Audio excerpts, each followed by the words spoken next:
Hi guys and welcome to episode 16 of Giant Killers on Football Manager 2016 with Alessandria. And we're starting this episode with a couple of transfers that we've made. So we have signed two players, we've actually paid money for them as well. We've signed Giacomo Tulli from Alto Adige for £160,000. He's going to be our attacking left midfielder. Filippo Bonaperti wasn't really playing at his best, so we've brought in a new attacking left midfielder and he looks like it could be quite good for us. And the other sign that we made is an improvement in our goalkeeper. He only cost £25,000 from Juve Stabia, who are in Serie C. Stefano Russo, he's going to be our first choice goalkeeper, replacing Emmanuel Nordi. In terms of outgoings, we obviously had those two transfers, Picconi and Pugliese, already booked in to leave. But Rodrigo Alborno and Andrea Cittadino have both gone out on loan. They weren't going to get any first team football this season. And then we've decided to sell Ricardo Boccolon to Catanzaro, who are in our league, but we just wanted to get rid of him. We need the money as well, desperately. So we sold him for £110,000. So obviously, the last episode, we witnessed two games. We had a double live com, didn't we, against Lanciano and Avellino, a defeat and a draw. Since then, we've played a few friendlies and a few league games. We'll start with the friendlies, because they came first. Lumazan was the first friendly. We won against them 2-1. We then followed that up with a 4-1 defeat against Juve, which is kind of expected since they are Juve, Italian champions and all that. Then we played against our parent club, Napoli. We lost 2-0. We then played against Atalanta, who are in our league, and we won 2-0. Rafael Wolski and Danilo Alessandro, two transfers that we've made actually this season, scoring for us there. We started the second half of the season against Catanzaro, and we drew that 0-0. And then followed that up with a 2-1 victory against Pescara. Manuel Maris and Pigliacelli own goal getting the victory for us. Then we played against Pisa, and this was a bit of a cracker of a game. Marconi getting himself a hat-trick, ended 3-2, deserved winners in the end. And then the final game that we've just played was against Perugia. This game was actually meant to be played, I can't remember when it was meant to be played between the Pescara and Pisa games on the Saturday before that, the 28th, but it got postponed because of the waterlogged pitch. But we played it just now on the Tuesday. Rafael Wolski getting the goal that put us in front, but then we couldn't hold on, and Fabinho equalised. We should have won this game. We had about 20 shots to the other team's 5, but we couldn't make them count. So today's episode is the Pro Vercelli game. I think we covered them last time we played them as well, and we lost 3-0. So hopefully we can improve on that. We are at home. So just quickly show you the league table. So we're sitting in 14th place. Pro Vercelli are 13th. We are 11 points clear of the relegation zone, which is amazing stuff.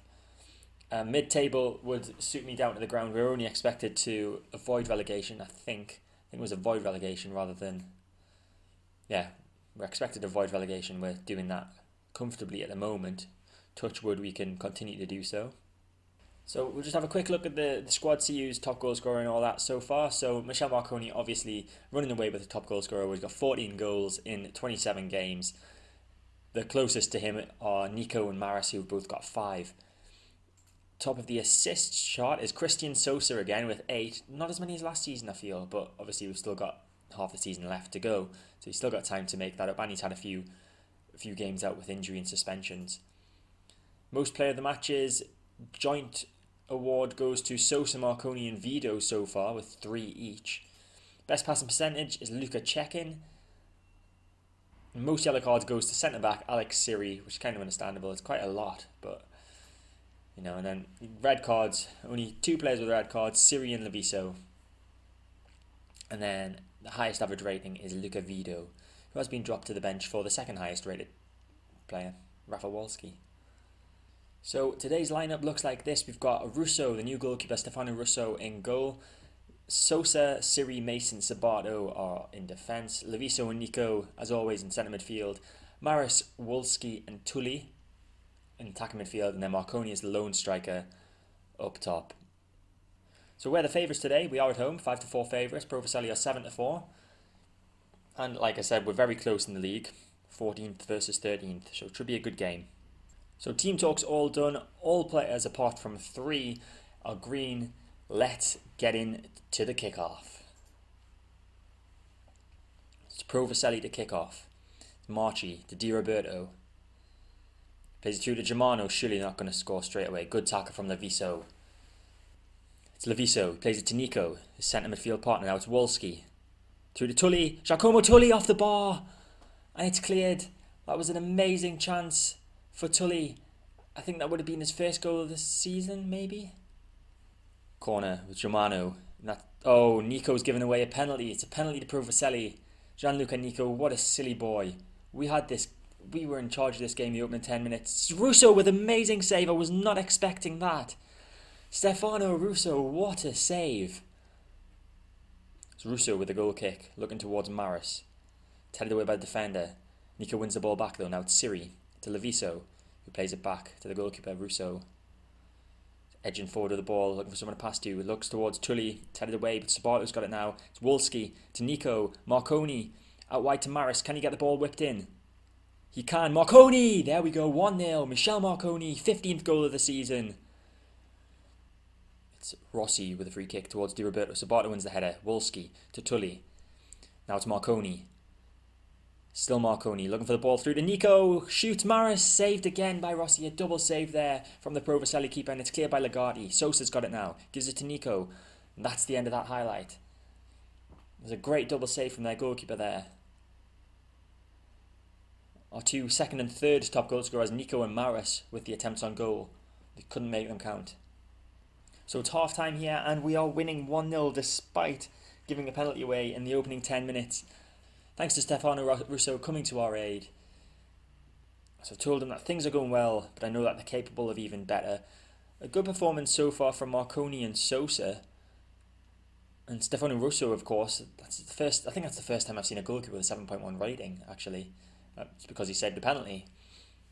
Giacomo Tully, perhaps a weak link today. Might have to look into taking him off if he doesn't improve early into the second half. But I'm quite happy with things the way they are so far. So we've got kick-off for the second half and probably won't come to anything. Nico plays the ball forward and Garcia intercepts, and he should clear that. Gives away to Nico, and I thought that was going to be an extension of the highlight, but it wasn't. Goal kick from Russo towards Maris. Maris flicks it on, but there's no one there. Garcia at the back now for Provaselli. It's Coley towards Marchi. Spinazzola. I remember these guys from the defeat earlier this season. Matut. Spinazzola. Back to Germano. It's Coley to Matut. Marchi. Sabato intercepts, but he gives that away to Spinazzola. Now it's Matut again. Marchi to Falsanelli. Marchi, Leviso nearly tackled him. It's Falsanelli out wide to Spinazzola. He's going to cross it in. It's Marchi. Blocked. Spinazzola. Cleared eventually by Leviso. Thank God for that. We've actually moved up to 10th in the table if things stay the same. Wolski to Nico. Don't give the ball away. It's Maris. Through to Marconi. Marconi saved. Marconi again. There we go. 2-0. Second goal of the day. 16th of the season. His 50th for Alessandria. Michel Marconi just loves scoring goals. It's a corner with Germano headed away by Sosa. Germano with another chance to cross it in. Headed away by Sabato this time. Tully's got it. Possible counter-attack? Nope. That's intercepted by Coley. Scavoni gives it away to Tully again. And Tully plays it forward to Marconi this time. Marconi holds the ball up well and gives it to Nico. Wolski with the ball forward, intercepted by Coley and played back to the goalkeeper. Chance for Provaselli to build from the back again. Rossi with the ball forward. Mason with the intercepting header. Matut's got it, and Wolski has tackled him from behind and been shown a red card. Well, that changes things. Rafael Wolski making us drop down to 10 men. So we're going to bring Goulin on for Tully. We're going to switch Goulin to the right side of midfield just to drop a bit deeper, and then Maris.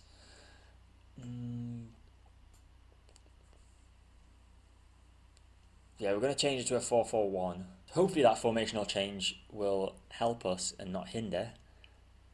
I feel this could be a very long final 30 minutes. Germano throws it to Marchi. Spinazzola blocked. Matut. Germano, chance to cross. Gives it Spinazzola. Mason headed away. Matut. Germano crosses it in. Headed away by Siri that time, and Matut's got it again. It's Germano to Scavoni. Matut. Spinazzola. Through to Germano. He's got a chance to cross it. He does. Headed away by Sosa that time. Berra. It's Provaselli just coming onto us continuously now. Matut to Spinazzola. Germano crosses it. Falsanelli saved. Sosa cleared.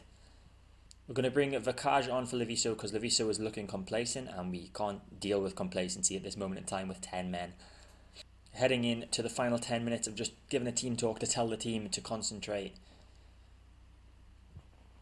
We can hold on as long as our old nemesis of conceding late goals doesn't come back to haunt us. There's lots of yellow cards going around as well. That's a free kick with Germano. Siri is going to get sent off as well, is he? He's just giving away a penalty. No, it's just a penalty. He's saved one. Is Russo going to save another one? No, he's not. It's 2-1. Okay. I don't know what to do. Okay, so we're changing formation again. We've taken Manuel Maris off. We have dropped Nico down to defensive midfield. I've brought Cekin on for Maris, put Cekin in the centre of midfield. Goulin's on the right. We haven't got anyone on the left. We're playing a counter-attacking mentality. We are playing with a higher line, using the offside trap, and hoping that we don't throw this away. Okay, 5 seconds left, and it's in the opposition's half. Scavoni clears it, and that's full time. Whew, that was a stressful game. Rafael Wolski just changed the entire dynamics of that one by getting himself sent off in the 62nd minute. Thankfully, we hold on for what is an amazing 2-1 victory. That moves us up to 11th as well. 11th in the table with 35 points. We're 11 points clear still of the relegation places. We're actually closing in on the playoff places, I think. I'll have to have a check to see where they are in the league. But very good result, especially considering Wolski's sending off. We were on the back foot from that moment on, really.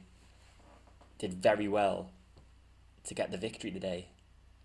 Okay, guys, so I've had a look at the rules for Serie B, and it's kind of confusing me a little. There's lots of if third and fourth, if there's fewer than 10 points separating third and fourth place, loads of stuff like that. So I think it's possible if we finish 8th, we can get into a playoff place for promotion.